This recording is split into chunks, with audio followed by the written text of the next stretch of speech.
Parliament के अंदर और पार्लियामेंट के बाहर एलओपी लीडर ऑफ अपोजिशन नेता प्रतिपक्ष का एक व्यवहार होता है। मुझे कहने में हिचक नहीं है कि राहुल गांधी जी कतई इस व्यवहार के काबिल नहीं है। वो एलओपी के रूप में व्यवहार करते ही नहीं है, करना जानते नहीं। यहाँ कोई फैशन शो नहीं हो रहा है और यहाँ कोई दुकान नहीं खुली हुई है कि आपको जब मन करे बैग लेकर आ जाए, आपको जब मन करे मुखौटा पहन के आ जाए, मन करे यहाँ टी शर्ट और यहाँ पर स्टिकर लेकर आ जाए। This is not a fashion show going on in the parliament. Rahul Gandhi ji का इसी प्रकार का व्यवहार रहा है कि आज लोकसभा के अंदर जो हम लोग बैठे हुए हैं देख पा रहे हैं कि आपस में इनकी नोक झोंक चल रही है। समाजवादी पार्टी वहीं बैठ करके उनके बड़े नेता स्पष्ट रूप से कह रहे हैं हम राहुल गांधी जी को इंडी अलायंस का नेता नहीं मानते।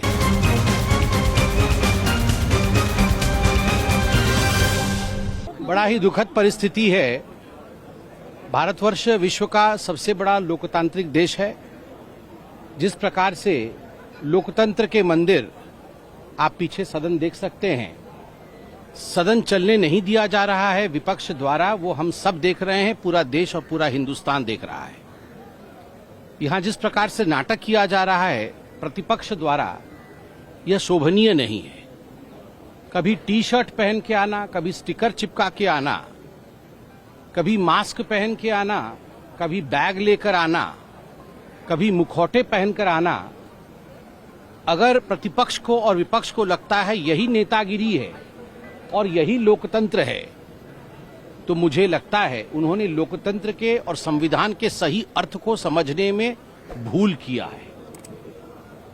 पीठ पे स्टिकर चिपकाना ये लोकतंत्र नहीं होता है। हृदय पे स्टिकर चिपकाना, प्रेम का स्टिकर चिपकाना, गरीबों के लिए काम करना, यही लोकतंत्र होता है। और मुझे तो बड़ा आश्चर्य लग रहा है नेता प्रतिपक्ष राहुल गांधी जी के बिहेवियर को देख करके। कल जिस प्रकार से वो एक मोबाइल फोन लेके मुखौटा पहनवा करके रिकॉर्डिंग कर रहे थे, it's a doubtful situation that whether he really wants to be an LOP और he wants to be something else. This is not the way an LOP behaves outside of the parliament. Parliament के अंदर और parliament के बाहर LOP leader of opposition नेता प्रतिपक्ष का एक व्यवहार होता है। और मुझे कहने में हिचक नहीं है कि राहुल गांधी जी कतई इस व्यवहार के काबिल नहीं है। वो एलओपी के रूप में व्यवहार करते ही नहीं है, करना जानते नहीं। यहाँ कोई फैशन शो नहीं हो रहा है और यहाँ कोई दुकान नहीं खुली हुई है कि आपको जब मन करे बैग लेकर आ जाए, आपको जब मन करे मुखौटा पहन के आ जाए, आपको जब मन करे यहाँ टी शर्ट और यहाँ पर स्टिकर लेकर आ जाए। This is not a fashion show going on in the parliament. और राहुल गांधी जी का इसी प्रकार का व्यवहार रहा है कि आज लोकसभा के अंदर जो हम लोग बैठे हुए हैं देख पा रहे हैं कि आपस में इनकी नोक झोंक चल रही है। समाजवादी पार्टी राहुल गांधी जी का सम्मान नहीं कर रही। समाजवादी पार्टी वहीं बैठ करके उनके बड़े नेता स्पष्ट रूप से कह रहे हैं हम राहुल गांधी जी को इंडी अलायंस का नेता नहीं मानते। हम मल्लिकार्जुन खड़गे को इंडी अलायंस का नेता मानते हैं। यहां तक कि उनके बहुत बड़े नेता रामगोपाल यादव जी ने भी प्रेस कॉन्फ्रेंस करके बड़ा स्पष्टता के साथ कहा कि राहुल गांधी जी ने ऐसा कुछ भी हासिल नहीं किया है कि इंडी गठबंधन के नेता के रूप में राहुल गांधी को देखा जाए। हमारे नेता राहुल गांधी नहीं है। ठीक उसी प्रकार उन्होंने मल्लिकार्जुन खड़गे का नाम लिया कि मल्लिकार्जुन जी नेता है। ठीक उसी प्रकार टीएमसी ने बड़े स्पष्ट रूप से स्ट्राइक रेट की बात की है कि राहुल गांधी जी के नेतृत्व में इंडी गठबंधन का स्ट्राइक रेट क्या था, क्या अचीव किया है उन्होंने। हम क्यों राहुल गांधी को अपना नेता माने। और कुछ लोगों ने ममता बनर्जी का नाम पर मोहर लगा दिया है कि क्यों ना ममता बनर्जी को ही इंडी गठबंधन के नेता के रूप में प्रोजेक्ट किया जाए। और कुछ नेता हैं जैसे शिवसेना उद्धव जी, उनके लोग प्रेस कॉन्फ्रेंस करके राहुल गांधी जी के नाम को आगे बढ़ाना चाहते हैं। मुझे तो आश्चर्य हो रहा है। आज यहाँ पर ये काले सफेद नीले बैग पकड़ने से अच्छा है कि राहुल गांधी जी पहले अपने पोजीशन को पकड़े हुए हैं कि नहीं, इस विषय पे खुलासा होना चाहिए। Is he still holding to INDI alliance और he is not in the capacity of heading the INDI alliance. He should clarify it over here because ये एक डेमोक्रेसी है। बंधुगण, आज मुझे बहुत दुख लग रहा है। दिसंबर 6 तारीख अभी कुछ दिन पहले गया है। टीएमसी के विधायक, क्योंकि लोकतंत्र का मंदिर है, यहाँ हर विषय सदन के बाहर चर्चा हो सकती है जो लोकतंत्र को बाधित करेगा। टीएमसी के विधायक हुमायूं कबीर जी का कहना है और उन्होंने ये ऐलान किया है कि 6 दिसंबर 2025 से पहले मुर्शिदाबाद में बाबरी मस्जिद बनाई जाएगी। आप सोच के देखिए, वह एक विधायक है, एक जनप्रतिनिधि है, उनका कहना है कि वो बाबरी मस्जिद बनाएंगे 6 दिसंबर 2025 से पहले मुर्शिदाबाद के बेलडांगा क्षेत्र में, बेलडांगा एरिया में वो बाबरी मस्जिद बनाएंगे।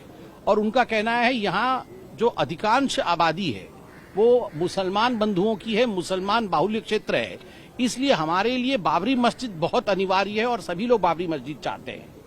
और लगभग 100 मदरसों का नाम गिनवाया है उस क्षेत्र के, कि उस मदरसे के सभी जो आला कमान है वो लोग ट्रस्ट बना करके बाबरी मस्जिद के रूप में विषय को आगे बढ़ाएंगे और निर्धारित तिथि जो कि 6 दिसंबर 2025 है उससे पहले बाबरी मस्जिद बननी चालू हो जाएगी। आप सोच के देखिए, ये लोग खाते हिंदुस्तान का है और गा बाबर का रहे हैं। एक विधायक है हुमायूं कबीर, मगर ये सोच रहे हैं कि बाबर की चमचागिरी करके और बाबर के नाम को आगे बढ़ा करके वो इस देश को आगे बढ़ा सकते हैं। राम कण कण में बसते हैं, राम को इस प्रकार नकार देना और इस प्रकार से आक्रांताओं को आगे बढ़ाना ये अनुचित है। और अंत में एक बहुत महत्वपूर्ण विषय है कर्नाटक से लेकर, कर्नाटक में पुनः सिद्धरमैया सरकार, they have return back to their antics of Muslim reservation. Karnataka में सिद्धरमैया सरकार ने कहा है कि बड़ा नाइंसाफी हुआ है मुसलमानों के साथ और उस नाइंसाफी के लिए भारतीय जनता पार्टी जिम्मेदार है। हम फिर से कुछ कानून बना करके 4% मुसलमानों के आरक्षण को लेकर आएंगे कर्नाटक में। The kind of affirmation that the Chief Minister of Karnataka, Mr. Siddaramaiah, has given regarding the reservation for the Muslims, it is not only unconstitutional, but it reeks of pure appeasement. ये तुष्टीकरण की राजनीति है और स्वाभाविक रूप से कल ही जब सुप्रीम कोर्ट ने बंगाल के मसले में ओबीसी आरक्षण के विषय में सुनवाई करते हुए बंगाल को दो टूक सुनाया है और कहा है कि धर्म के आधार पर आरक्षण नहीं दिया जा सकता, there can be no reservation on the basis of religion. Siddaramaiah ji का बार बार राहुल और सोनिया जी के कहने पर मुसलमान आरक्षण की बात करना ये कहीं भी जायज नहीं है और जनता जनार्दन कांग्रेस पार्टी और राहुल गांधी के इस चेहरे को, जो अपीजमेंट का चेहरा है, उसे देख रही है, जवाब देगी।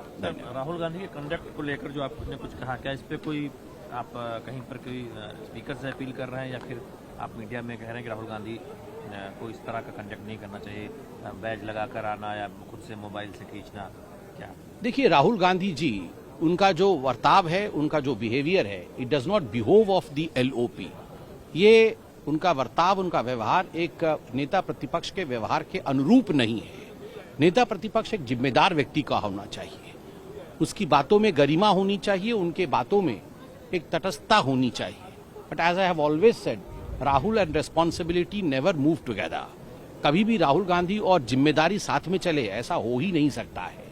और जहां तक माननीय स्पीकर साहब का सवाल है, आज स्पीकर साहब ने सभी को, जितने भी सांसद थे लोकसभा में, चाहे वो पक्ष के हों चाहे प्रतिपक्ष के हों, सभी के लिए कहा है कि हम सबके आचरण में एक मृदुलता होनी चाहिए, हम सबका आचरण रूल के अनुसार होना चाहिए। मगर उन्होंने यह भी कहा है कि प्रतिपक्ष के नेता और प्रतिपक्ष जिस प्रकार का व्यवहार स्टिकर इत्यादि की राजनीति से, जैकेट और मुखौटी की राजनीति से कर रही है, यह रूल के विरोध में है और हम सब रूल से बंधे हुए हैं।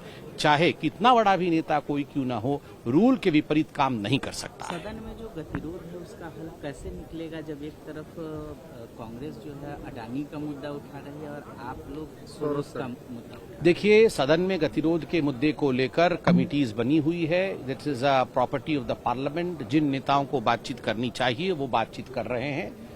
मगर मुख्यतः आज जिस विषय पर मैंने आपको अपना मंतव्य दिया है वो विषय है आचरण। आप सभी देख रहे हैं कि सदन के बाहर और सदन के भीतर भी कहाँ है ये, इस प्रकार से स्टिकर लगा करके, बैज लगा करके, मुखौटे पहन करके आप ड्रामा करेंगे और एक मोबाइल फोन लेके राहुल गांधी रिकॉर्डिंग करेंगे। ये व्यवहार है अगर एलओपी का, तो कहां एलओपी चाहते हैं कि सदन चले? वो चाहते ही नहीं है सदन चले और किसी विषय पर डिस्कशन हो। सरकार ने तो बड़े स्पष्टता के साथ कहा, आप नोटिस दीजिए, हर विषय पर, हर नोटिस पर हम चिंता करेंगे और हर नोटिस पर हम विचार करने के लिए, विषय को आगे बढ़ाने के लिए, बहस कराने के लिए तैयार हैं।